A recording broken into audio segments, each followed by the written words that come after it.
Right. Hi everyone. Welcome back to the Sunday Inspiration. I took a break last week, but I am back again. And this week we are going to be talking to Ian Mcgarry. So his cousin was just on there 2 weeks ago, and he spoke about how he was going to be entering a bodybuilding competition, and his coach was Ian Mcgarry. So now I'm going to be talking to the coach. We're going to be talking about bodybuilding, coaching, how he got into fitness, mindset. He seems very, very big on mindset, and much, much more. So here he is now. We'll just add him.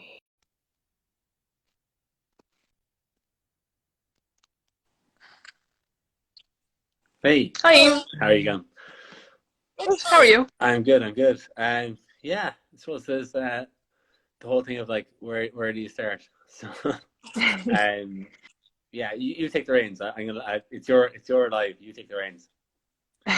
um, yeah, but just we can start by just you introducing yourself and a little bit about.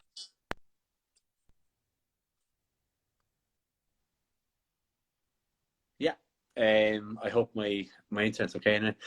Yeah. So I am involved in fitness industry for 9 years now. I was doing it before it was cool, and when I was doing it, my teachers told me that I should stop doing it because I'd probably die by the time I'm 40 because I'm lifting too many weights. So when I started doing it, it was not the cool thing to do. I started before Facebook, before Instagram, before all that stuff, and yeah, I'm not saying I'm a pioneer or anything, but like I've seen it come all the way around from the very beginning. Because I was again when I was 16. I started training, so I had a massive, massive passion for training. So yeah, essentially I'm doing personal training since I was 21, 30 now, so almost 9 years doing that, and I've done an awful lot of one-to-one coaching that time, and then more recently, then really heavily going to online, but still having the one-to-one, obviously with COVID and everything. Mm. That's all on pause at the moment. So the online obviously is thriving at the moment, and yeah, look, it's another avenue for people to get into it. It also means that with the online, if it's done well, it means that you can reach a wider audience, obviously a much bigger audience, and there's a lot of potential there. The only thing I notice is that there is a lot of misconceptions, as you know, with coaching, especially online coaching. There's still a lot of misconceptions as to like what is it, how does it work. Um, there's tons of people offering coaching now as well, and an awful lot of them don't really have enough to back it up. So they don't.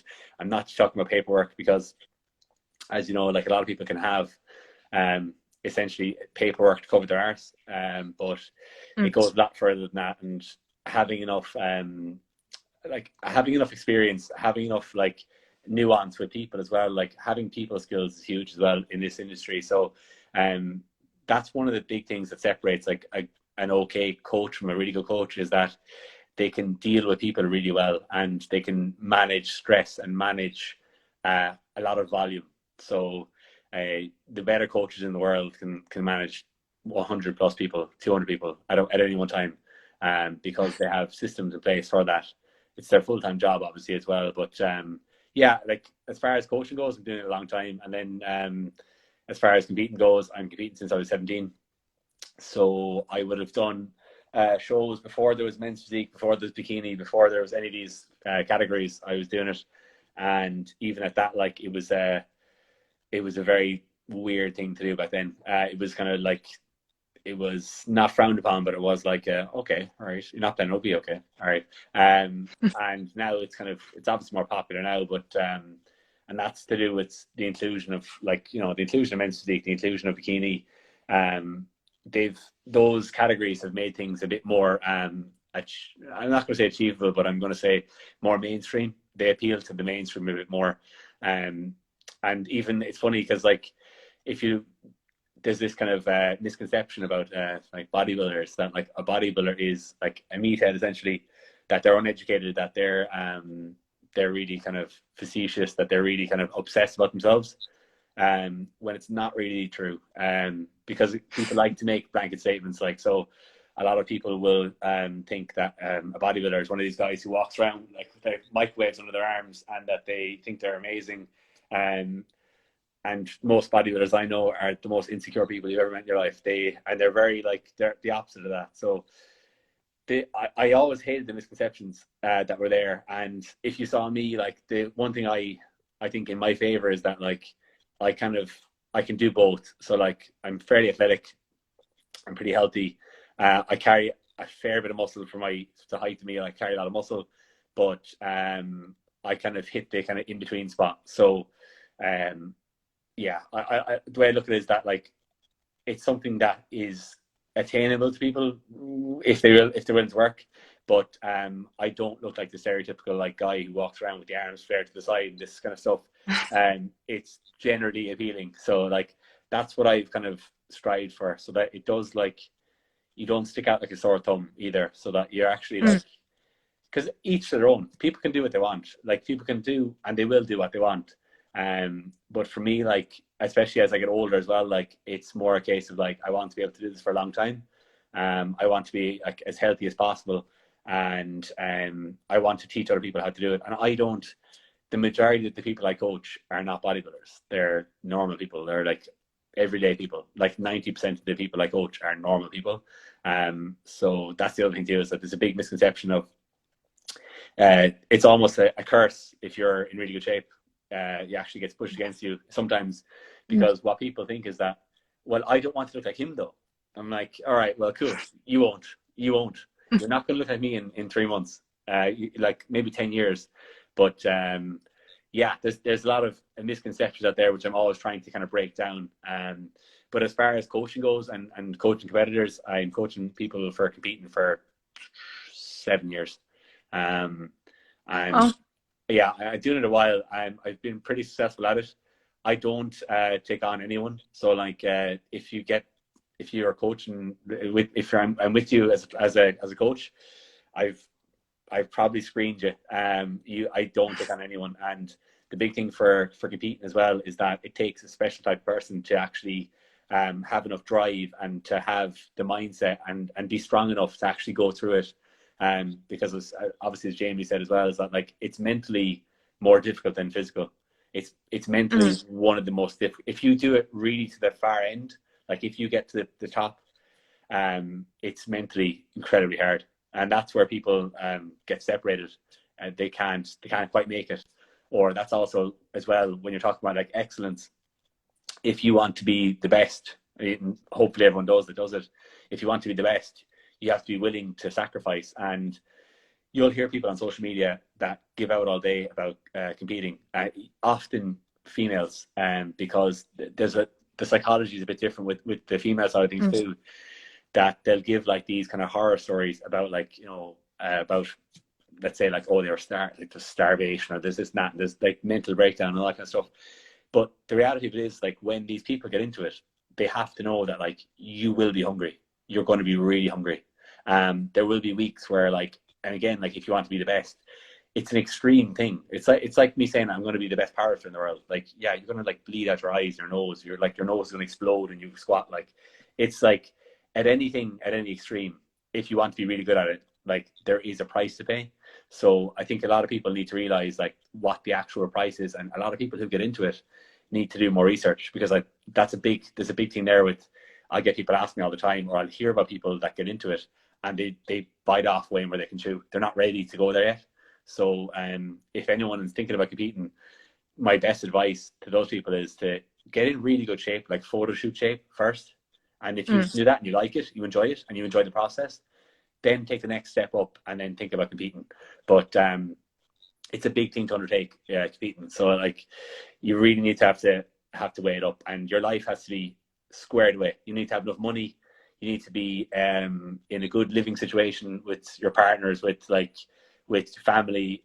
All those things, they have to be perfect, because when it comes down to it and you get really deep into it, if there's a lot of stress around you, like external stress, it's going to be really hard to keep going. Especially as you get to the very end and you feel like, giving up every 2 minutes because it's so hard. If what surrounds you is just all stress, it's going to make it much more likely that you won't see it through. So yeah, they're the big take homes anyway. But yeah, in a nutshell, I'm doing it a long time, and I've been around the block a bit. Yeah. So you have obviously been in the fitness industry for a very long time, but what made you one day get up and say, okay, fitness is what I want to get into, it's my passion? Like what made you actually go to the gym for the first time or pick up a weight for the first time? I started lifting weights when I was like 15 or 16, and I actually started because one of my best friends, he got into it. He was about 2 years older than me, Kevin, and he got into it. We were best mates, so we are both going to do it, and it was the thing that we did, like after school every day. And yeah, I played rugby too. I wasn't bad at rugby. I was pretty good actually, and I was very fast, like very, very, very, very fast. So I did sprinting as well, 100 meters, 200 meters, and I was pretty good at them. And so like I had athletic enough background, so yeah, lifting weights, it came naturally because like my dad like still trains 5 6 days a week, and he's going approaching his 60s. Like he's trained 5 days a week since he was like 30. He Wow. took it, he got into it late, but yeah, he's been religious about training for 30 years nearly. So like when you grow up around it, like that always has an influence on you as well. It's very normal. Like it would be normal for Mhm. us, like if we go on holidays, to like go for a run and do a lot of push-ups and do a lot, like because he didn't have a gym. So like I did it too. So it's very natural. But yeah, it's kind of like a natural evolution. Like you like I just got into it because my friend was doing it. My dad did it for years. So like we had like weights somewhere in the house. So like you just start doing it on your own. And then when I got like old enough, I suppose, to go to a gym, I actually the biggest thing that I ever did, which changed everything for me, was I actually was playing like basketball at the time. I was playing like basketball to a high enough level. Like I was good at sport, like, but we were made to a proper introduction to weightlifting. Like so, we did it with Sean. Oh, he's going to kill me. I can't say his second name. Sean O'Brien. I think Sean O'Brien. He's based in UL. He's still out there actually, but he taught us how to lift weights. So he's an Olympic lifting coach. So we were taught like essentially how to lift weights in a very, very, very specific way. So you weren't allowed to use more than a broomstick for your first probably 5 sessions, 6 sessions. And I was already lifting weights at home, but in that environment, you're not allowed to lift anything more than a broomstick. And what that taught you was, it taught you like pure control. And we Mm. focused on mobility. We focused on like very impressive things from a very early age. So like it was like the standard was very high for you. So like we were doing like Bulgarian split squats, clean and jerk, we were doing power hangs. Like we were doing like literally all powerlifting movements, or more all Olympic movements, and also we were doing like again really good deadlifting technique, really good pull up technique, leg raises to the ceiling, like things that now like you go like wow, it's impressive. Like I was doing when I was like 16, because like you were, it was just assumed you could do those things. So like glute ham raises, like as far down as you can go, like literally the whole way down, the whole way back up. Mm. Like they're not, they're basic enough things in principle, but like they're foundational things. So that gave me a massive foundation for mobility, for strength, and for knowledge, like early on. So like my degree was in food science, like so it was technically like I did a degree in food science and health. So with that degree, you would essentially be working in a lab, or you'd be working for food companies or for supplement companies. So there's a load of different jobs you can do out of that. But it wasn't really, put it this way, you could go on and do dietetics in Scotland, or you can do Trinity. That's another thing, but it wasn't something that like I was interested in. So I was like, I'll finish that up. And then I was like, I knew I wanted to go on and do personal training, that I wanted to get into that field. So yeah, just started then, like literally after college. Yeah, and did ACSM, did all my certifications, did everything else I needed to do, did a load of nutrition certifications, and I've been doing them ever since. The biggest thing that like, if anyone is a PT that's watching this, is like you have to like get so many levels above everyone else that it's not even funny. And if you want to like really be successful, like you have to like unfortunately spend thousands of euro every year, like thousands of euro every year, go to seminars abroad in Ireland, go to like do courses, do certifications. You will have to do those things, and it never stops. Like I read about 3 books at a time, all the time. Literally, like watching TV shows. I'll like swap between books, and I'll read about like 25 books a year. So that's just because I love it, and no one makes me Mm. do it. And I think when you do it from a place of passion, it's never really a job. But what it does is over time, if you do that for long enough, you separate yourself miles away from the pack, because there's so many people that are entering into the industry, and that's fantastic. But the problem is that the standard is very blurred. So people find it very difficult to, like, when they're looking at it on the surface, okay, how do I know this person is really good? How do I know this person is the person to go to? How do I know this person, A, gets results, but B, also is professional and is okay, is nice to deal with, like good to deal with? And if you're a personal trainer, your task is to make that very clear. Like, that's the big thing, is to make it clear. And yeah, and in recent years then as well, like in recent years, I've obviously moved towards online. Like, I work with Phil Graham, and Phil Graham is essentially the #1 fitness entrepreneur, like, coach in the world. The Authority Network that he runs it's pretty much the cream of the crop trainers in the whole world. Like, so there's people from Australia, America, everywhere. Like, but a lot of the big names that you'd see on online are in that in some capacity. And being in that environment is like massive growth. I've learned more in the last 3 months than I've learned in the last 3 years, I'd say, especially as far as just business really. But yeah, you never stop. So that's the thing, you never stop, but that's fun. So if you think you're done now, you're not done. You've got to keep going. So you're obviously very passionate about coaching as well. Yeah. But what made you take the leap from being someone who lifts weights to actually wanting to help people as well? Like, what made you want to coach? Because it's easy to coach yourself because you know your body, but it's another thing trying to coach someone that you wouldn't really know too much about besides the little form and stuff that they assign. Yeah, I think the biggest difference is, and this is what I'd say a good coach to me is someone who's like really empathetic, someone who isn't all about themselves. Like, they're not obsessed with themselves. They're not selfish in that way. Now, you're going to be a little bit selfish in some regards if you're doing bodybuilding, fair enough. But it's a personality. I think it's a personality thing, and that, like, I've always wanted to help people out from like early on. Like, I want to show other people how to do things that I can do, and it's just a thing that it's a trait you have, I think. And it's essentially that you want to just give people a hand or like show people what you've learned. And you'll see that in like good teachers, you'll see that in good lecturers, you'll see that in a lot of fields. You'll see that like people who have a natural tendency to want to teach people. It's just a thing you have. And I don't think you can't teach it to someone. You can't make someone a good teacher. Like, if you were in college, you probably have had lecturers who are like brilliant at what to do, but they're crap teachers. Like, they're geniuses, but they can't teach. And then you have people who are amazing teachers that they can deliver things to you that you can understand. They can deliver concepts, or they can deliver things that you like, okay, I get this now. And your understanding is better than if you went to someone who, like, they can't decipher the information properly to you. They can't make it understandable. So there's a natural teacher in me. I could have become a teacher. I could have become a lecturer. But the kind of field I'm in now, like, it ticks all the boxes for me, because like, I really love everything to do with like fitness, everything to do with strength training, everything to do with like getting in really good shape and making people feel good about themselves. Like, I love that, and it just goes naturally. It's so natural to me. Like, it's, if you ever think of like what you're meant to be here for, like, if you ever like get really deep and think like, what am I here for? Like, what's my purpose? Like, my purpose is to help other people. That's literally it. Like, that's my purpose.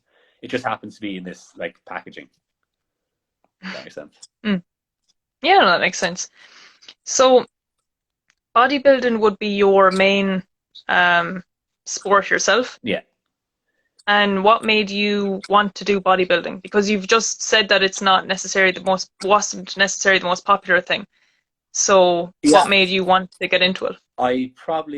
So like, how deep the rabbit hole do you want to go? So I probably got into it realistically because I looked at it as, like, I like the look. I like to, like, most, especially for guys, like, and they're lying if they tell you, most guys want more muscle to some degree. And if they say they don't, they're probably lying. But especially when you're younger, like when you're a teenager, like, I always like, that would be really cool to like be in really good shape for that. And like, as I said, like, my dad was my dad was in very good shape. Like, he never competed or anything, but he was in good shape as well when I was younger. So like, and there was people around me that were in great shape. So it's like, it's just one of those things you naturally kind of aspire towards. But Yeah, I don't know. Like, it's funny because my best friend competed first. Like, he was 2 years older than me. He competed first, and then he did two shows before I did one. And when I look back, I knew nothing when I started, and there was no coaches back then, so there was no like there wasn't any prep coaches. It didn't exist. There wasn't a thing yet. So you're talking about 2007. So I don't know what age you were. You're probably a child, but I can't remember. yeah, Ten. you're not. Yeah, you're young. So we didn't have coaching like we have now. So a lot of people had to figure this stuff out on their own. They also had to go to the boards. So like you won't know. Like again, it's before your time a little bit, but like we had to use like boards. Like a lot of them are American boards as well to get information. So like Get Big is the big one in the States. So it's still big enough, but like you go there and you wouldn't ask a question on Get Big.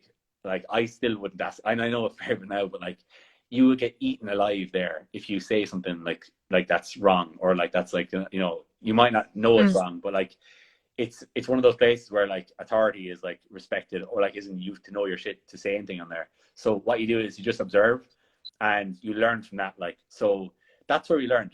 This is before, again, YouTube was only like, there was maybe 100 videos on YouTube this time. Isn't like there was nothing on YouTube at all. You could like Google cat videos and that would come up, but there was no real bodybuilding stuff on it. So you had to learn for yourself. And like, even with supplements, people take for granted. There was only 2 supplement sites in Ireland back then, and they were crap. And you had to go to the States to get your supplements. So we'd have to get like big, massive bags of protein and stuff like that sent from the States. And it would cost you a fortune, but it was still cheaper than what we had in Ireland.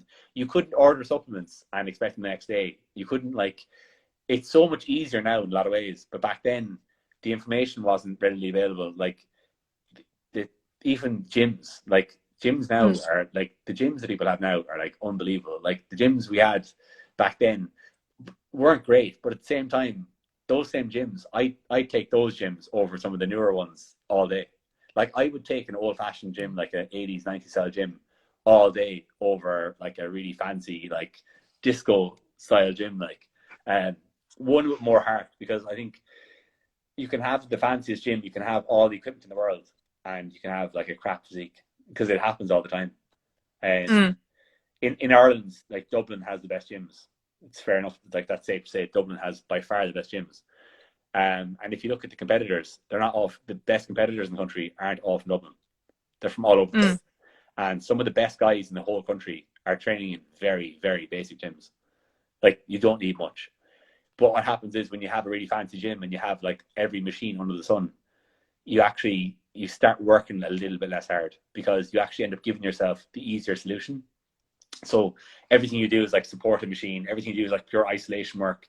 Everything you do is it's very surface level, and you're not forced to dig a bit deeper, because if you have less tools, you're going to get really good at using them. So it's like if you had a toolbox, you only had 7 tools, and someone else had a toolbox with 100 tools.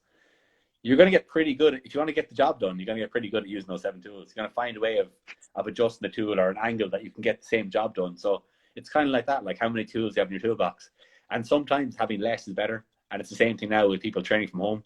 Like in Ireland and the UK, there's a lot of people who don't have gyms. They don't have access to gyms. They don't own gyms. Like I own a gym. But like I train, like I have 20, 25 plus people right now who are gymless. They don't have a gym on my online community, and they're all getting in the best, like they're all basically in the best shape of their life, and we're getting there. And the gyms were open long before, you can't use an excuse of I'm going to start when the gym's open back up, because if that's the mentality you have, like if that's your mentality, well, when the gyms open up, I can guarantee you that by the end of the year, like you'll be in no better position, because the gyms were open long before the problem started.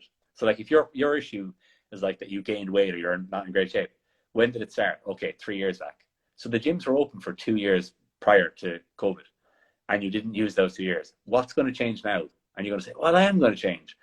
Are you really going to change? Because it's a mindset thing. It's a mindset thing. So that's where like an awful lot of people are going wrong right now, because they're not giving all they can right now. Like right now, they're waiting. And if you get that mentality of I'll do it when, this procrastination mentality, you will never achieve anything in it could be anything. I don't care what it is, business, anything. you'll never achieve anything if you always have the mindset of, I'll do it when the perfect time happens, because there's no perfect time, but like you can work on yourself now. You don't have to wait. It's big frustration of mine. People saying like, oh, the gym's open. So yeah. So you had to learn everything yourself when you were bodybuilding at first, like first competing. Yeah. How different was it, like say, because would you still have to pose, or were you just standing there and you turn to the side, or was there still all the different Oh yeah, all poses? poses, yeah. Like so, like we have like for bodybuilding, there's like mandatory poses. So like you've got to learn all those, and how you did it was whatever videos there were on YouTube or bodybuilding.com at the time. We used to use bodybuilding.com a lot, like, and that's dead now, but like that was huge back in the day. But they have videos at least for that. They did a video for everything, like, you know, demonstration videos for posing and that kind of stuff. And you'd watch back like videos of like pro bodybuilders doing routines or doing like mandatories, and you just learn that way. Like you learn by watching, and then you practice over and over and over and over again, like hours. Like I would practice for like an hour a day, like 7 days a week, like just practicing it. And I got really good at it. And then I was able to actually teach people how to do it. And now I can teach anyone how to do it. I can teach anybody how to do it. Because I have an eye for it as well. Like, and I have an eye for mechanics as well. I can see, okay, if someone has like a biomechanically, they can't get in a certain position, I can adjust the position to make it look like it's right. Because a lot of the posing with the posing, that kind of stuff, you're trying to hide your weaknesses and highlight your strengths. So the idea is, if you're doing it well, you hide every weakness you have, but you only show them what you want to see, what you want them to see. And that's how, even though like, it's not like football or playing hurling, whatever. It's not like, oh, you scored a goal, you get a point. It's one of those things, because it's subjective.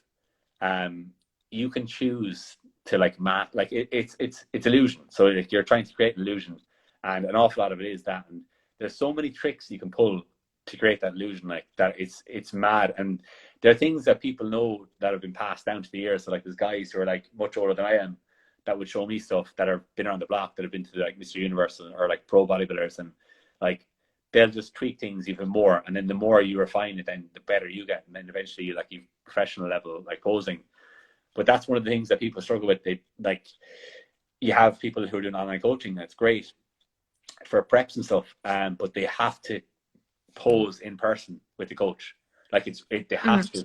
If they don't do it in person, it'll probably be crap on the day. It'll most likely be crap. Like, and that's even as well, if they've done a few competitions. Like I've seen people who've competed a few times and it's still very, very weak posing. It's like not great.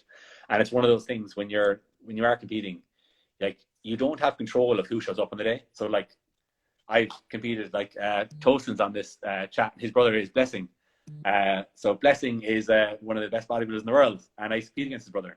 And yeah, a lot of people here will know who Blessing is. So that guy, like you can't, like I show up to a show and I'd be like, oh my God, this guy. And it's like, this guy ends up becoming like top professional in the world. Like, and you can't choose who shows up. You can't choose your genetics. Like the genetics that you have are yours. And some people are gifted with like, they have a small waist, they've got naturally wide shoulders. They have like naturally, like they're even the tone of their skin, the way their skin looks and everything is like the way their muscles insert as well. And everyone is different. So like they, kind of the roundness of muscles is different.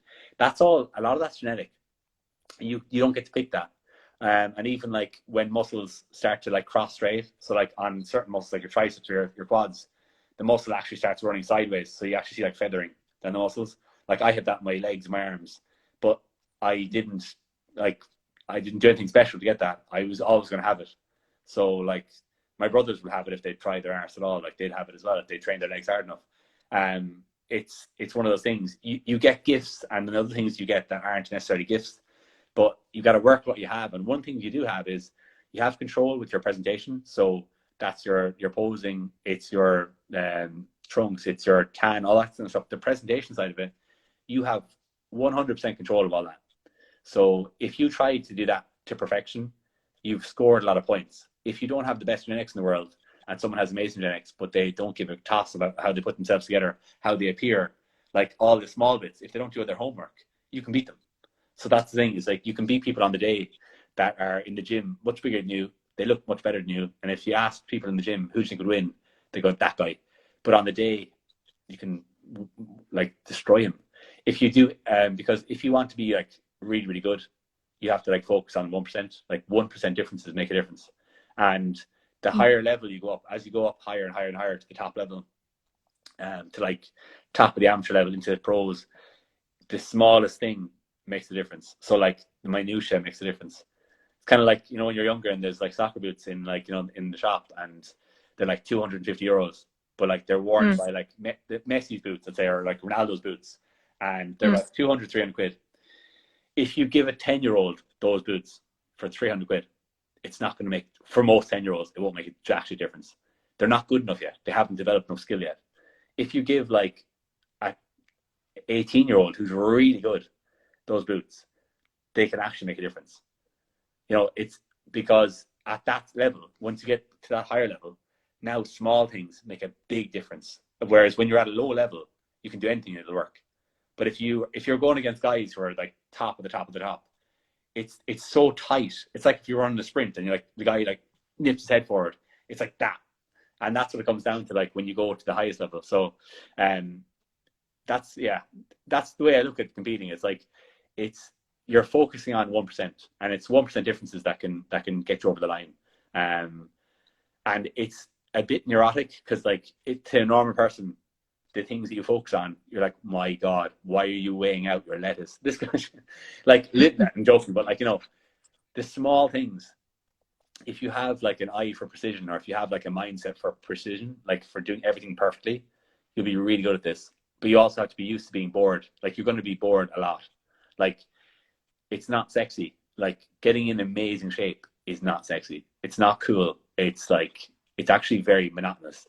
It's basically day in, day out. It's like Groundhog Day. And the better you are at like getting used to Groundhog Day, like a machine, the more like a machine you become, and the less like a human you become, the better you get. And if there was ever a secret to like getting in like ridiculously good shape, it'd be become like a machine. For a time, you have to be like a machine. And yeah, so it's not as cool as people make it out to be. I don't think so. You see, as someone now who would just watch it, all it looks like is someone who cares a lot about themselves and showing off. But now talking to you, I see there is an awful lot more mindset to it than rather than gym. Like you have to be committed day in, day out, no matter what. Oh yeah, but like it's like anything. Like, so I haven't missed a week of training in 12 years. Not 1 week. Oh. Okay, so that's 500 and odd weeks of training in a row. So tell me I don't make an effort at it, because I do. And like I've missed, like you talk about like sacrifice, like I've like there's always a price to pay. So like people want everything for nothing. They want, like, even in anything in life, they want everything now and they want to pay nothing for it. They want it for free. But if you do anything, like if you want to get in like really, really good shape, like very good shape, like top 1% of the world shape, there's a price you have to pay. And a lot of people aren't willing to pay the price. And what they do is instead they turn around and they blame other people. They blame the coach, or they blame whatever. It's like, but you should have been told at the start like that. This is the price you pay. It's the price you pay for anything. If you want to be the best anything in the world, like you've got to be prepared to be. You'll be on your own. You'll be lonely a lot. You'll be on your own. You'll probably alienate people. So like you'll probably like annoy people to the point where they're like, fuck it, I'm not going to ask him anymore. Like you will miss parties. You'll miss going out. You'll miss social events. You will. Like I can tell you all day like that. Okay, you can do flexible dieting. You can have a drink or two, whatever. That's fine if you're like a general public person trying to just get in decent shape. But like if you want to be like 3% body fat, you can't do that. You cannot do that, because it's not the act. And it's like, you can say, okay, I can do flexible dieting. And yeah, flexible dieting, you can do that. You can get in really good shape, flexible dieting. But what it is it's actually the mentality that goes along with it. If you want to go flexible dieting for an entire prep, like, and I mean to get shredded, and like most people that you probably think are shredded, I would consider fat. Like I like my version of shredded is like not the same as yours. I like, for normal people, a normal person will look at someone who's in like photo shoot shape and go like, he's shredded. I'll go like, yeah, he's about 6 weeks out from a show. If he was competing, he'd be like 6-7 weeks out. He'd be lean, like, you know. I would like, the level you have to get to is It's like, it's kind of like saying, like, if you got like into photo shoot shape, that's hard. But to go from photo shoot shape into like stage condition, like I say, like, I'm talking about like the standard of the standard I compete at. It's top amateur, like in the world standard. That's like, it's high standard. Like, to really nail it at that, like, you're going to be like falling asleep walking. Like, I used to cardio in the mornings, like, and I'd have to do like 2 hours cardio, three. It's like towards the end, like, you'd have to do like cardio twice a day and then train really hard. So you're basically getting up to train to do 3 bouts a day and working like 10 hours a day, doing personal training and running a business. And you sleep about 4 hours a night because you get insomnia. Because if you get lean enough, you'll get insomnia for a while. You won't sleep and you'll wake up about 20 times a night. Like, you'll wake up every 20 minutes. You'll literally be wide awake because your body is going like, eat, because like, you're literally, there's no body fat left in you and the alarm bell's going off. So like, physiologically as well, there's a price to pay because you're going into like a really extreme state, like, and that's the reality of it. Like, you don't sleep for about the last 6 weeks. You don't sleep a full night's sleep for pretty much, unless you want to take a sleep tablet, which I don't advise. But like, you won't get a night's sleep, but you'll train 3 times a day and you'll be eating in about up to 1,500, 2,000 calorie deficit a day. So you're going to be pretty miserable. It's pretty bad. Like, that will test anyone. Like, the most patient person, the strongest willed person would be tested. And some people have it and some people don't. And I could tell everyone that, oh, anyone can do it, but they can't. Like, they just can't do it. And like, over and over again, you'll find people who can't actually get there. And before they even start, the reason why they're doing it is usually wrong. Like, that's the biggest thing, first of all. Like, their identity. So everyone has a goal. Let's say the goal is I want to win a bodybuilding show and I want to do whatever. That's great. But if you don't know why you want to do it, then you might not succeed, because that's like identity formation. Like, for me, like, the reason why I compete is, if I compete, I gain authority. It's basically that I say as I do as I say kind of thing. Like, that I'm walking the walk, talking the talk. I know how to get in shape. I know how to get other people in shape. And it's quite clear. You can see I do. And I get myself in shape and other people in shape. It's not like me pretending or being like, I can't. No, I do. And there's that. But there's also the fact that, like, if you have to have, like, I'd ask you for a fact, like, how would you describe yourself in 3 words? Me? Yeah. Oh, I don't know. Say 3 good things about yourself. 3 positive. Patient, honest, and I don't know, funny. Okay. Now 3 negatives. I don't know. That's a good answer. So, for most people, it's the other way around. Most people don't know their positives and they can say the negatives straight away. So that's actually a really good thing. So, like, your identity, like the person you want to be what you represent as a whole, that is what matters most. And if you can get that, like, really nailed down, you can pretty much do anything that's tied with it. So, like, I want to have authority and I want to be a leader. So for me to be a leader, I need to show people that, like, I'm doing it, you can do it too. And I want to, like, set the bar really high. So how can anyone believe me if I don't show the way? I don't lead the path. So that's the way, like, when that's ingrained in you from really early on, you will pretty much do anything. Like, I'll eat dirt, like, whatever it is, I'll eat dirt, like, walk for 10 hours a day, whatever it is. It's a mindset thing. And when you get that mindset, like, you will become a machine, because no matter what, you get it done. There's no excuses anymore. And you can boil that down as well to, like, let's say the average person. So the average person who's on Instagram, who's on whatever, TikTok, whatever, the average person, if they can't achieve something, it's because they are thinking about goals and they're not thinking about their identity, who they are, what they represent, like, what are they about. They just think of, like, oh, I want to get a 6-pack. And then they get a 6-pack, right? And then they're not happy, because they say to themselves, well, all right, I got 6-pack, and now what? Because they're constantly chasing. They're chasing something, and they think what they're chasing will make them happy. But where the happiness actually lies is in their pursuit. So it's not like when I get to this. Because if you think all the time, like, I'll be happy when I win a trophy. I've got loads of them. They collect dust. It's not the trophy that you want to win. It's what goes along with the trophy.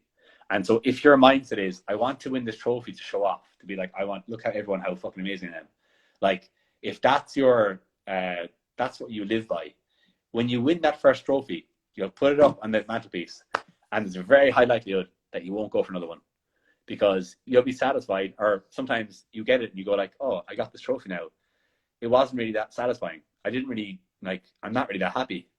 And the reason why you're not happy is the trophy wasn't ever going to make you happy. It was the fact that like you're not serving your identity. You're not like living the life you want to live. And so sometimes when you look at Instagram and you look at social media and you see people's amazing lives, and they're out in Dubai and they're having the crack, and it's like, oh, it's brilliant, and they're influencers and their life's amazing. Oftentimes their life isn't that amazing, but you're looking at their standard of happiness, not your own standard of happiness. So if you're really going deep on it, it's that like, I know deep down the reason why I do it is because it inspires other people. That's actually why I do it. It's the big driving force, And it's as well, it's cool to do something that like, is difficult. Like, hard things are cool. Like, as in you should aim to do difficult things in life. Otherwise it's going to be very boring. Oh yeah, 100%. I always think people should challenge themselves like all the time, like no matter what. Yeah. Whether it's a cardio based exercise or physical, like weightlifting and stuff. I remember a good few years ago, I was sitting down and I was watching this documentary. You've probably heard of it or seen it as well, and it was about someone bodybuilding. And he went on and on about all he was eating was fish and a rice cake. Yeah, it's a BBC documentary. Yeah, it's Babyface Bodybuilders. Yeah. And I want to ask you, because you said that you had started bodybuilding like a good bit back when it was just taken off, I suppose. About the same time, yeah. That's about the same time. Was the nutrition really that different than it is now? Yeah, the nutrition was, I'll give you an example, because we didn't know any better. 3 cans of tuna a day, rice cakes, chicken, turkey, very, very, very bland, like super bland. Yeah, we had no clue what we were doing. And then when you look now, even just the way I do it, like, I tell people that if they, like, you should enjoy it a little bit. Like, you should actually, I made it out like highlight like negatives, but like, you can make it like more doable by giving yourself, like, using like low calorie or no calorie sauces, using like, like using like hot sauces, using like that kind of stuff that gives your food, like, give your food a bit of flavor and a bit of variety. And even using veg, like, I tell people who are prepping, like, throw in as much veg as you want. I'm not going to count veg. Like, I don't really count green veg. Like, it's like, you're not going to overeat. You're not going to binge eat a bag of green beans. Like, you're not going to eat like a big massive bag of green beans. Like, go to town. And even if you did, the calories wouldn't be that crazy. But yeah, it's like the nutrition was very different, and we just didn't know what we were doing. And like, it was as simple as that. And part of that is just that we had to learn. Like, we had to put enough time in and like kind of fail to win. Like, kind of to like kind of fall flat in your face before you can actually get a hang of it. And the other thing too was the information that was coming out year after year was getting better and better and better. So like, I didn't get a coach for bodybuilding. I didn't get a coach till like 2 years ago. My first coach. And it's funny because like when I first started competing, like, I came second and third and all that. I think I came second and third like 5 times in a row, and I never won. And I won on my 6th go. This is for like junior bodybuilding. I won on the 6th go in 2010. And I did, in the first 3 years, I did about 15 shows. Like, I did a lot. Like, and then yeah, I won a few times then again as a junior, and then I came second as a novice. And then, when I was like 21, 22, I was a novice. I think I was 22. And from 22 to like 28, I was kind of like, I was doing well, but I was like not like top, like right top. So getting a coach though, like, I do really well, and it's really in the last few weeks, when you're doing it on your own in the last few weeks, you need someone else to give you a hand, because you're exhausted. Like, you're absolutely exhausted, and you get anxiety as well, and you start second guessing yourself. And so when you second guess yourself and it's that precise, that's dangerous, because you'll be going on track, but you'll convince yourself you're not. And then you'll do something totally opposite of what you should be doing. and then it'll actually push you back further. So when you get to the end, then instead of like going in a straight path, you went straight and then you went left and then you went right and then left and you're right and then you went straight, and you haven't gotten any further. So what you present then on the day isn't as good as it could have been.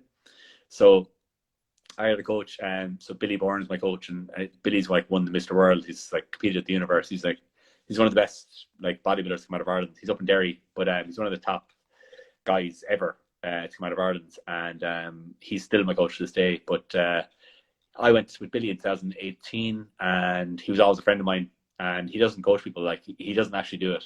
He just does it if he thinks you're like really, really good. He'll give you a hand. Like he does it out of a hobby and anything else.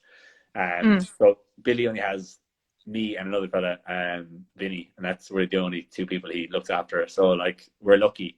But yeah, Billy's like my other dad now at this stage. I'm very close to Billy. So yeah, basically since with Billy, I won the Must contest, which is in Limerick, and that was a pro qualifier. So I was in like an overall pose down for a pro show, like to get a pro card, and an IFBB pro card, which is the pro card to get. Because I don't know if you know, there's all these federations, that there's so many federations, yeah. And I didn't know that. No, I thought it was just the one. There's loads competition. Of federations. Yeah, there's about 15 federations that exist. And in Ireland, like Jamie does the MBFI, which is Natural Bodybuilding Federation of Ireland. It's tied into an international body, so it's the Irish version of that international body. And I do IFBB, which is the Mr. Olympia. That's essentially the Mr. Olympia. It's the top of the IFBB is the Mr. Olympia. So it's like essentially as high as you can get. So the top bodybuilders in the world will do IFBB. It's kind of the cream of the crop. So you get the top guys in the world flying from all over the world. So that show is on Limerick every year. It's actually run by Brian Bowman, who's from Limerick but living in California now. And he gets competitors from Bahrain, from like Abu Dhabi, from Egypt, from America, from Brazil, from like every corner of the world. They fly in because they're trying to win a pro card, essentially. And the guy who actually won that pro card, Oli Krevis, then he's from Ukraine. He ended up coming 8th in he won that. So he won his pro card, did his first pro show like 3 weeks later in Brazil, and he won it. He won a pro show, and then he did the Olympia, and he came 8th in the Mr. Olympia. So like in the 212. It's kind of cool because I got to compete against a guy who ended up like basically the best in the world. It's like if you played soccer and you say like, oh yeah, I was in the academy with Messi, like, you know, it's pretty cool. Like a guy ends up like he's one of the best pros in the world. Way bigger than I am. Like 5'5", I'm 5'9", he's 5'5" and 95 kilos on stage. I was 85 kilos on stage. So do the maths there, because the guy was like he wouldn't fit to a door, like that's how big he was. So yeah, you get those guys from like around the world who just like they're like, if you see, it's kind of hard to describe, but if you see like a really good pro bodybuilder in person, you don't think it's real. It doesn't even seem real because the dimensions are like it's wacky. Like it's actually wacky. They don't look like normal people. But as well, people will say all the time, like they'll throw out, oh, sure, it's all steroids. Those people are like genetic elite. They're like, you could give everyone in the world, like you always have on like, you know, YouTube and stuff, you see like in the comment section people going like, oh, sure, if I took steroids I'd look like that. You probably wouldn't, because like that person is like in the like Jesus, they're cream of the crop genetics. It's like they didn't get there by accident. It's just like Lance Armstrong. If you took Lance Armstrong, like first of all, everyone cycling is pretty much doping anyway. It's like it's a joke, but like he'd be the best with or without it, if it was an even playing field.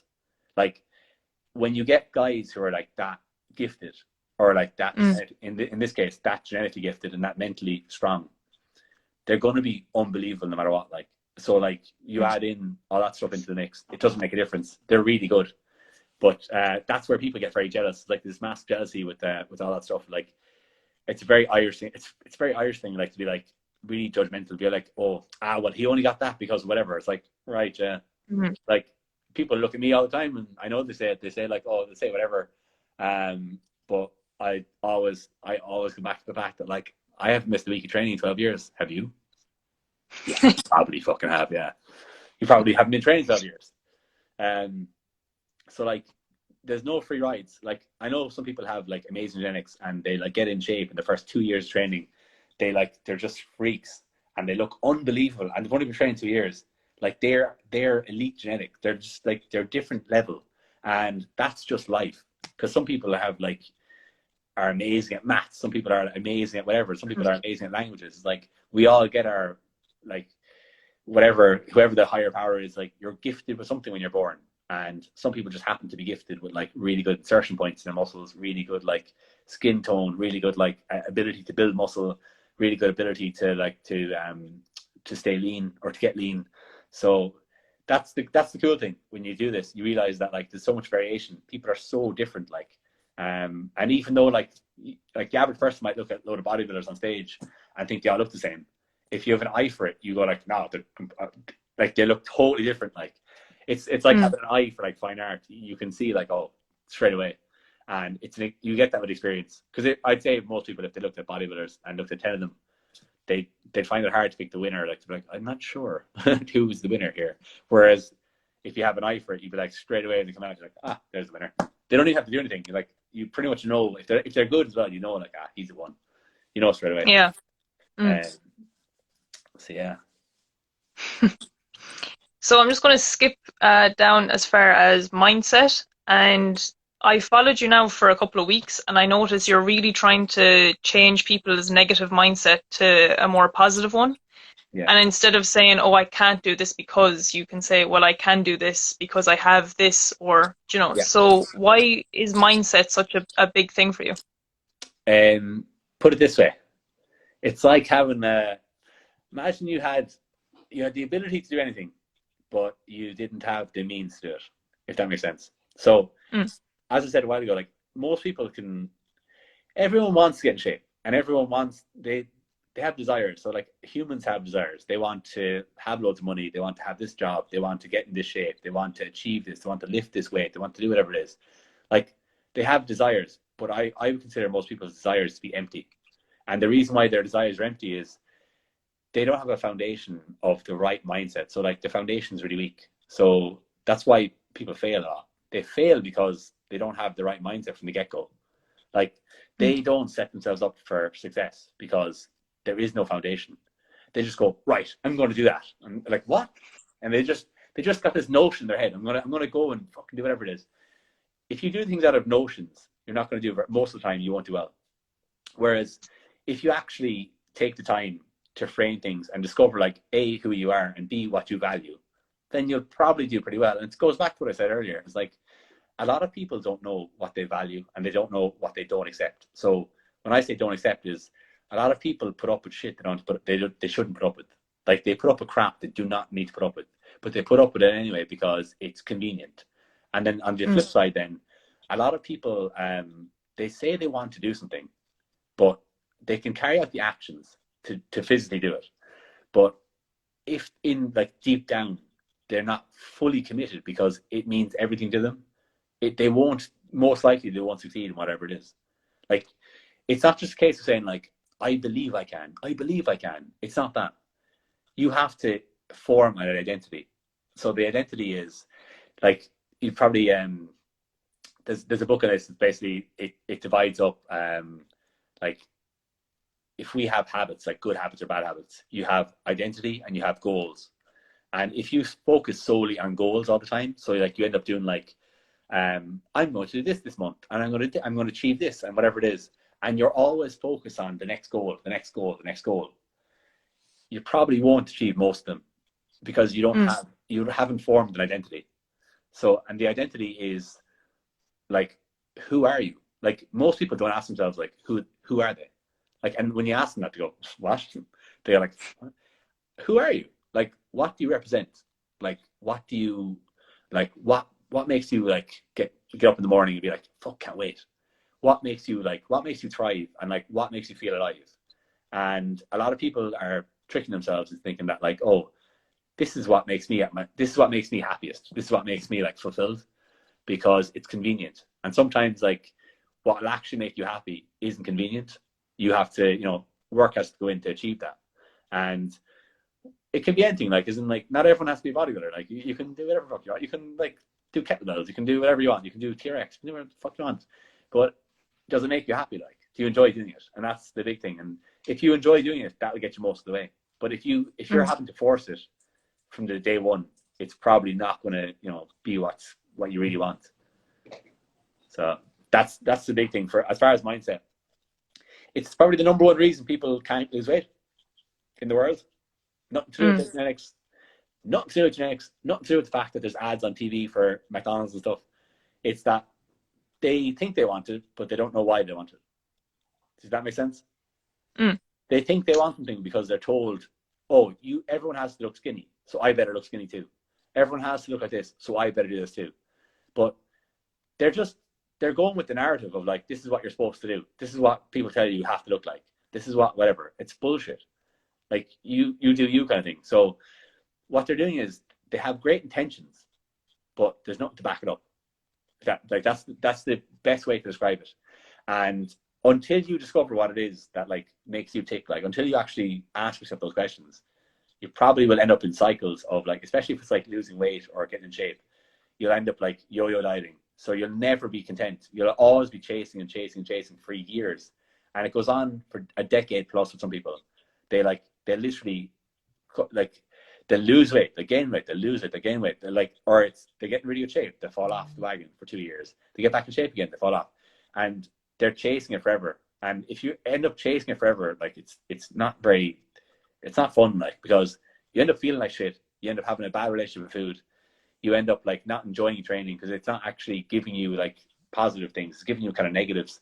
Because you're saying like, sure, if I try again now, this is my 10th time trying now the last 3 years. More than likely I'll fail, like before you even start. It's like, well, of course you're gonna fail. Because you haven't done the homework in the first place to build an identity. You haven't figured out why you want it. And then when you get it, so, you know, like anything you want to achieve, like you don't have to say because it's, you know, this is a public forum, but like you'll know in your head like what you'd love to achieve, like the thing you'd love to achieve the most. Sometimes you've had it before and you'll know what it feels like. You'll know that feeling that you get when you achieve it. And sometimes you've never achieved it. So it's like an unknown thing. You don't know what it feels like. You have to convince yourself in your mind what exactly it's going to feel like, even if you've never done it before, something you've never achieved before. But you have to, in your mind, almost like live what it's going to feel like when you have that. What it's going to feel like I tell people when they want to get in really good shape, what's it going to feel like when you wake up and you go to brush your teeth and you look in the mirror and you've like, you know, you've abs and you're like, geez, I feel fucking great about myself. And you feel confident and you can look in the mirror and you're like, you don't hate looking in the mirror, or like, you know, you can hold yourself like with confidence when you walk into an office and like, you know, you have more authority. You stand taller. You're more, you know, you project more. And then what happens with that then is the offshoot of that is, let's say in an office environment, people are more productive. They speak up more. They get more achieved. They get pay raises. They get elevated up in their job. So really, just getting in shape isn't just about getting in shape. It improves their life as a whole because they actually really come out of their shell. They really like become like vocal. They become powerful. And when you place it as that it's much more than just getting in shape, because it's much deeper than that. Your whole life improves. But when someone just thinks that, oh, it's losing a stone, it's not losing a stone. It's not losing 2 stone. It's not that. It's you living the life that you want to live. And being in shape is going to give you confidence, and confidence will make your life better in so many ways. So the reason why most people fail, is that they're just putting it down to an arbitrary number. They're picking a number. I lose a stone. I lose this. I lose that. It's like, okay. And I guarantee you when you lose it, you're going to end up back to where you started most of the time at some point. And you know, the stat that like 90% of diets fail, that's real. So that means that basically people who diet will gain the exact amount of weight, if not more, within 3 years. That's considered a failure of a diet. And 90% of diets that are carried out are failed. And the statistic on how many people diet in the UK and Ireland is huge. It's like millions of people diet every year, and millions of people fail. And the biggest frustration as someone who coaches people is getting people to realize that they're setting themselves up for failure by the way they frame in their mind first. They won't do it. Like, I've trained people for years, and some of the same people, when you change how you frame it to them, when you change how you approach it with them to the way I do now, like I have a client who's gotten better results in the last 3 months than they've gotten in 2 years with me, because it was something that there was something in the person that had to change. That was this objection that they had in their own mind that sabotaged the results all the time. Like they get results and then they'd fuck it up, and they'd get results and fuck it up, and they'd do it to themselves over and over again because they hadn't actually taken the time and done the homework on their mindset. The second they do that, within 3 months now, they've lost like 8 kgs in 3 months. It's like, and they wouldn't have lost a fraction of that in the 2 years before that. But it's their mind was getting in the way of their results. Like they were getting in their own way. So that makes sense. No, I think you're right, because a lot of people think diet and then they think restriction. So they think, oh, I'm going to diet, so I can't do this, or I can't have lunch with my friends like I do every week, where you just need to know what's good and what's not. And, even food that's not good for you, you can still have in like moderation. So people don't get that just yet, but it's getting better. It's because people think it's all or nothing. People think like you're either in or you're out. And if you're not in, you can't be, like, if your foot's only halfway in the door, like you're not really doing it properly. And people think that extremes are effective. Like they think like, oh, keto diet, or I'm going to cut out all the bread, because bread definitely it's got to be bread. Everyone says it's bread, so it must be bread. Or they cut out whatever. And what they end up doing is they end up cutting out everything that they enjoy.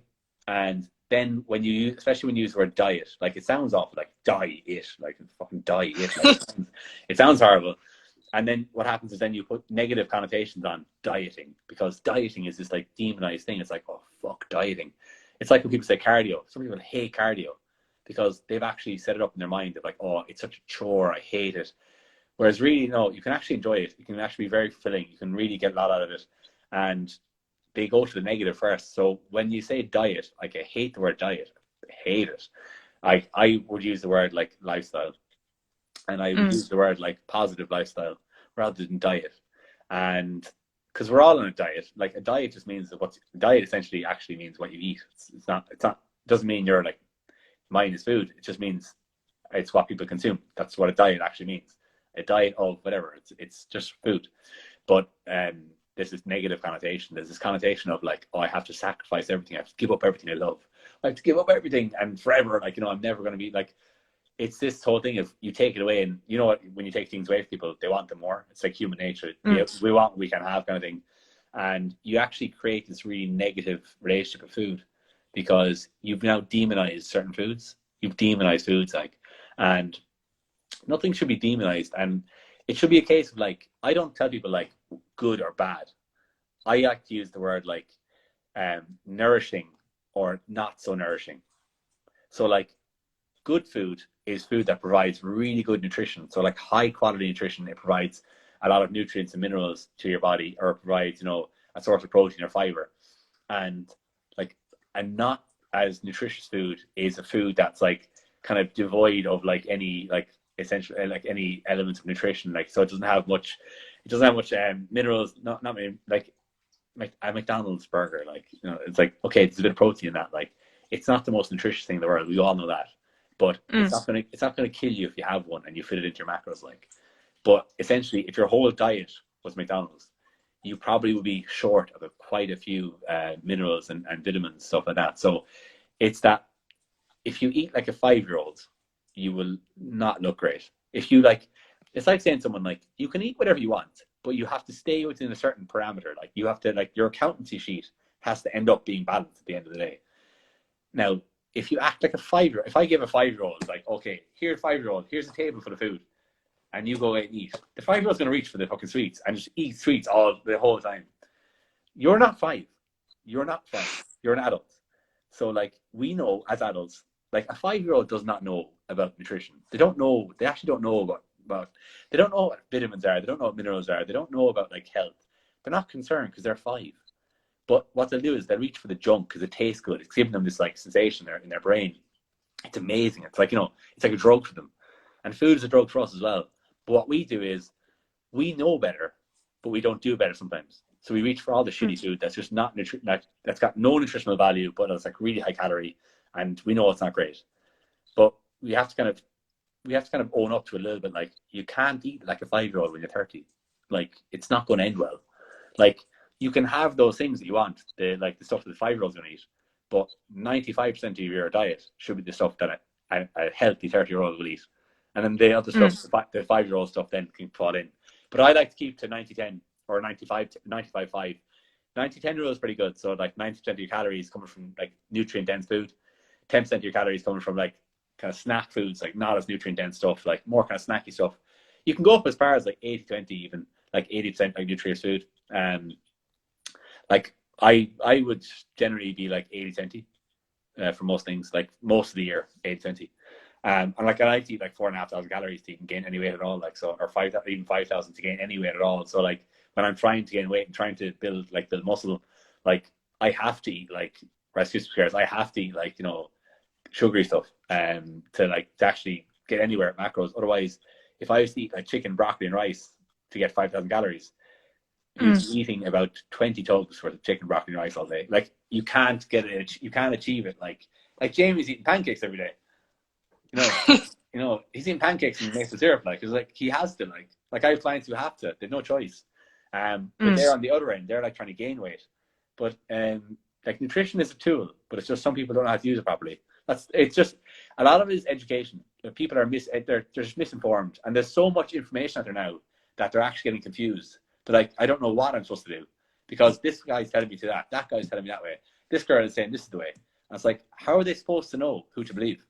So that's the thing. That's that's the hard bit, is trying to like navigate through all that, because it's tough. People find it really hard. Like they're actually, there's too much information now. So it's really confusing. And a lot of that is down to the fact that there's people who are given information that shouldn't be given information. And we know, like, you know, that's obvious. Like, Yeah, there is an awful lot of people now that, I don't like using the term not qualified, but like not qualified, but also wouldn't really know too much about exercise in the first place. You know, that are given information. There's loads. Yeah. Yeah, the barrier for entry is too low. That's why it's too easy to get into it. It's far too easy. Unfortunately, it should be regulated, but like, you know, like it should be regulated as like a dietitian. Okay, you can't call yourself a dietitian. If you do, you're kind of breaking the law. Like, it should be a protected term. And to do that, you got to regulate it, and you got to get the government involved. But there's no easy answer, because I'd love it. I actually love it to be regulated. It'd be great, but it's not going to happen anytime soon. It's too difficult to do, and the cat is like, basically we've opened Pandora's box now, because now there's tons of people who are claiming to be, you know, this PT and nutrition and this and that, and trying to pull them back in now and put a regulation on it is going to be very difficult. So it's unfortunately it's just a case of like, I think in 5 years' time, a lot of people who are like cowboys and stuff will disappear, because they can't make money out of it. They can't make money. Like, they can't do it full time. They can't move out of their parents' house. They can't have a career. They can't, like, you know, make really good money. And there's people out there who are making, like, people I know making €500,000 a year doing online coaching. They're good at it. They're really good at it. And they invest a lot of money. They invest more money than most people will make in a year. Every year. They invest that much money a year. So it's not by accident. So like, that's another huge thing with the fitness industry, is there's so much jealousy. People are really jealous of each other. They're so jealous. But like, they're jealous because they're not achieving what the other person is achieving, which is normal, because that's just humans. But the biggest thing I tell people is, most people who are at the top, like most people who are really crushing it, like, they are putting in serious work, like, and they're willing to risk, you know, like, risk is a big thing as well. Like, someone who really wants to make it, like, should be willing to spend like 10, 20, 30 grand like that. Because do you want to make it or not? And it sounds mad. You're like, geez, that's a lot of money. It's like, no, it's not. If you want to make like a lifestyle for yourself and make a life for yourself, that's like six figures a year plus, like, you will not get it by not investing. You have to put money in. It doesn't happen. Like, when you look online, you see like really high quality stuff, like that wasn't done for free. There was like, and you know yourself, there's levels. When you see like something that's unbelievable quality, like whether it's a YouTube video or whether it's like someone's gym or whatever it is, like, the quality did cost money, but the quality attracts, like that has almost like it attracts people towards it. And that's why people who spend money end up making a lot more. And that's one massive thing. That's why I said earlier on about continuing to educate yourself, about investing in yourself and your business. Like, back yourself. Like, don't go and spend like 20 grand on a fucking car or like on crap that doesn't matter. Like, don't go and the biggest advice is don't go and get like a Merc when you're like 22 and you're still living at home with your parents and the Merc costs 35 grand and you make fucking 18 grand a year. Like, yeah, don't do that, because there's so many people doing that. It's not smart, and you're just trying to show off. And really, like, in 10 years time, you'll still be making 18 grand, and the Merc is going to have cost you way more than it actually costs, and you'll still be living at home. And if you really want to make it, you would have sacrificed getting the shiny Merc and making everyone think you're successful, and actually do what successful people do. Because real successful people don't need to tell everyone that they're successful, that they're amazing. It just shows. People know. You don't have to go say it. People know. Like, so that's the biggest thing I tell anyone who's in their early 20s, late teens, whatever you are. If you're like starting out, like, cut out all the bullshit. Just focus on like being as good as you can be. And if it's going to cost money, it's going to take time. But in 5 years' time, 6 years' time, you'll be much further ahead than someone else who just is all flash. They're all like about like having the newest stuff, whatever. And most of the time they can't even afford to buy it. Like, so they've put it on like loans or whatever. But don't be an idiot.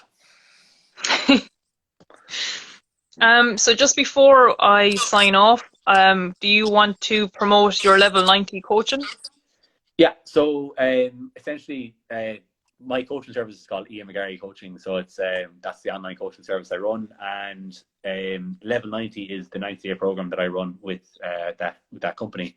So essentially, if you want to get a hold of me, you can go on to my bio, and if you want to book in for a chat, so book in an action call just to chat about your training, your goals, whatever it is, you can click on my bio there, and there's a little form you can fill in there just to book a call. And if you want to get in touch, the best thing to do is DM. Just give me a DM, and just I'm not mean. I'm not like I'm not like gonna eat you. I'm actually really approachable. So I'll chat with anyone. So, and sometimes people are kind of scared to go and inquire and find out. But like, just the worst thing that can happen is you find out and like, okay, it's not for you. You don't have the budget for it right now. It's not the right time. That's okay. You'll come away with something. You'll have gained something. So yeah, all my information is on the bio. It's ianmcgarrycoaching.com as well for the website, and I'm on YouTube as well. I have a podcast on YouTube, and I have a podcast on Spotify. So it's Ian Mcgarry Coaching Podcast. And yeah, easiest place to get me is Instagram. Simple. So yeah, I think that's about. I've got it squared away. I think that's about all I have time for. But thanks a million, man. I really appreciate it. Yeah, no problem. I learned an awful lot even talking to you. So I'll be sure to check out your podcast myself. Yeah. So thanks. yeah. Thanks a million. Yeah, no problem. All right. Cheers. Thanks. Right, see you. Bye. See you. Bye.